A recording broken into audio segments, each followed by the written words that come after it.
নমস্কার, আমি লোপামুদ্রা ব্যানার্জি ডালাস থেকে বলছি। শুভ পয়লা বৈশাখ, বাংলার নতুন বছর 1432-এ সকলকে স্বাগত। নতুন বাংলা বছর উপলক্ষে খুব আনন্দের সঙ্গে জানাচ্ছি আমার প্রথম বাংলা কবিতার বই দ্রৌপদী থেকে নিজস্বী আমরা রিলিজ করেছে পেন প্রিন্টস কলকাতা থেকে। শ্রীতন্নী এবং সুপ্রিয় চক্রবর্তী খুব যত্ন নিয়ে বইটি বার করেছে।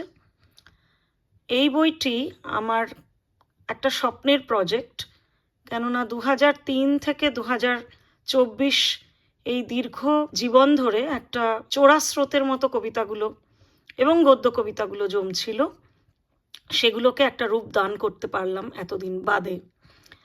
আর আজকে বইটির থেকে আমি একটা পিস পড়ে শোনাবো, আশা করি আপনাদের ভালো লাগবে।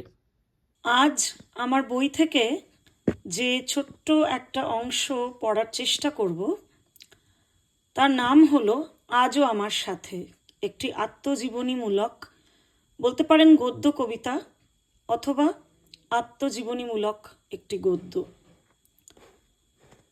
ব্যারাকপুর আমার আজন্মের আশৈশবের চারণভূমির উদ্দেশ্যে এটিকে আমি নিবেদন করেছি। আজও আমার সাথে। প্রতি রাতে সে আমার কাছে আসে এক মিষ্টি নিঃশব্দ সমর্পণের অঙ্গীকারে। দুজনে আমরা নিরালায় বসে কাঁদি, নাম না জানা অশ্রুবিন্দু ঝরে পড়ে। আমার মেয়েবেলার স্মৃতির কেটলিতে ফিসফাস শব্দ হয়, কে যেন ডেকে নিয়ে যায় তীক্ষ্ণ এক আহ্বানে।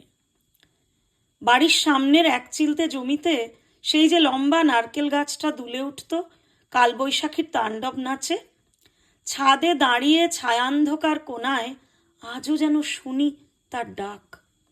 এ গলি ও গলিতে পালিয়ে বেড়ানো তাড়া খাওয়া কুকুর বেড়ালের দল দরজার কাছে আজও যেন শুষে চেটে নেয় গার্হস্থ্যের চর্বচস্য। ওরা কি এখনো তোমার উষ্ণতার, তোমার নীরব উপস্থিতির, তোমার অপ্রকাশ্য আলাপচারিতার আঁচ পায়?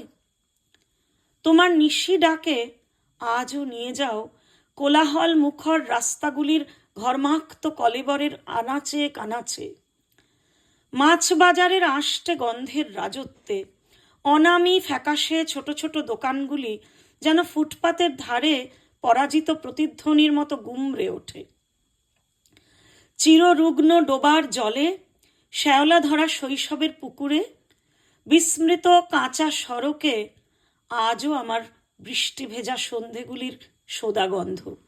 না বলা কথাগুলো ডুবে যেতে থাকে অতল স্পর্শী অন্ধকার জলে। আশৈশবের আলতো ঘুমের আবেশ থেকে মুখ তুলে ইতি উতি ঘুরে বেড়ায় সেই সব ঘুম পাড়ানি গান। কালবৈশাখী ওদের উড়িয়ে নিয়ে যায়, ওরা ছড়িয়ে পড়ে দিক দিগন্তরে। কোন ঘুম পাড়ানি গানটা যেন আমার ছিল? আই বৃষ্টি ঝেপে ধান দেব মেপে, আই বৃষ্টি ঝেপে ধান দেব মেপে। শৈশব কৈশোরের ছোট বড় ভুলগুলো, ছোট বড় মিথ্যেগুলো, শৈশবের নতুন শেখা শব্দ অক্ষরগুলো যেন ঘুমিয়ে আছে তাদের কবরে আজ। আমাদের যৌথ ক্ষত চিহ্নগুলির ছাই তাদের সাথে বিলীন হয়ে আছে। ভোরের দমবন্ধ কুয়াশার তরলে চুমুক দিই, ভেতর ঘরে শুষে নি সেই লুকানো চাঁদের আলো। অন্ধকার শোবার ঘরে যে আলো চমক দিয়ে হঠাৎ ঢুকে পড়তো আমার চেতনা আর ঘুমের সন্ধিক্ষণে। আবার যেন সেই আলোর পুনর্জন্ম হলো। চোখ দুটো যেন জ্বালা করে উঠল, সব অনুষঙ্গগুলো ভেসে ভেসে এলো। সেই তীব্র হলুদ রাস্তার বাতিগুলো, সরু গলির আনাচে কানাচে তাদের প্রতিফলন, জানলার কোণগুলিতে বৃষ্টির অবিরল জল ধারা, আছড়ে আছড়ে পড়া, মানুষে মানুষে কোলাহলের আদিম শব্দের ঝংকারে, সেই সমস্ত শব্দ যেগুলো খেলে বেড়াতো আমার প্রতিটি লুকানো কোণে খাঁজে। যাযাবর সত্তা আজ আমার, সময়ের ধোঁয়া আর কুয়াশা ভেজা আল পথ ধরে হেঁটে চলে। হাঁটতে হাঁটতে যেই তোমার কাছে এসে থামি, খুঁজে ফিরি তোমার পুরানো দেওয়ালের ফাটলে লুকানো কবেকার হারিয়ে যাওয়া কথা কাহিনীর জাল। পুরনো তালা খুলে ঘরগুলিতে ইতি উতি ঘুরে, সিঁড়িতে দেওয়ালের শরীরে শুনতে পাই অনেক দিনের বিস্মৃত সঙ্গীতের দীর্ঘশ্বাস, যেন যেন এক নষ্ট প্রতিধ্বনি। নগ্ন বাতাসে ভেসে বেড়ায় আমার বেখেয়ালি বিক্ষিপ্ত পদচিহ্ন। অন্ধকারের গায়ে টোকা মেরে বন্ধ দরজাগুলির সামনে এসে দাঁড়াই। তুমি আমাকে জিজ্ঞেস করো, এতগুলো দিন কোথায় ছিলি পাপাই? তোমার সমস্ত গোপন নীরব জিজ্ঞাসা, তোমার ভাঙাচোরা দেহের ফাটলগুলোর থেকে উৎসারিত সমস্ত শব্দগুলো আমার ভেতরে শুষে নি। দেখতে থাকি তোমায়, এক টুকরো ক্ষয়ে আসা দেওয়াল, মাকড়সার জালে জালে ভরে ওঠা চিলে কোঠার গন্ধ। দিন রাত্রিগুলির হিসেব কবেই ভুলে বসেছি, সেই যবে থেকে ডুবেছি নিরুদ্দেশের অতলে। তবে আজ দেখি দুজনে এসে দাঁড়িয়েছি মুখোমুখি, দুজনের ঠিক মাঝখানে যেন এক ময়লা ধুলো মাখা দাগ। তুমি তাকে ধারণ করেছ যেন রাজপুত্রের মাথার মুকুট করে। অস্ফুটে বলে উঠি, 1 মাসের ছুটি পেয়েছি, তাই তো দেখা করতে এলাম। দীর্ঘ পথের কষ্টে দীর্ণ আমার কণ্ঠ ছুঁতে চায় তোমায়, তোমার একাকী অন্দর মহলকে ভেদ করে তার অন্দরে প্রবেশের অধিকার চায়। কেবল 1 মাস, সেটা কি যথেষ্ট? শেষ যবে এসেছিলে সেদিন থেকে কতদিন পাওনা আছে আমার? তুমি জিজ্ঞেস করো। মনে পড়ে না, ঠিক মনে তো পড়ে না। তবে তোমার স্মৃতিশক্তি দেখছি আমার চেয়ে ভালো। আমি ঠোঁটের কোণায় চিলতে হাসি আনি, আর তুমি আমার বাহু চেপে ধরো যেন এক পেলব নরম স্বপ্নের মতন কুমারী প্রেমের ব্যঞ্জনায়। গভীর নিঃশ্বাস ফেলি আমি, ঘ্রাণ নিই তোমার ধুলোবালির, তোমার অস্তিত্বে বৃষ্টি সোঁদা গন্ধের। দরজা দিয়ে ঘরের অন্দরে ঢুকে স্পষ্ট বুঝতে পারি হেঁটে চলেছি আমার সাদা কালো সেপায়া টোনের ছবির দিনগুলির এক অন্তহীন গোলক ধাঁধার পথে।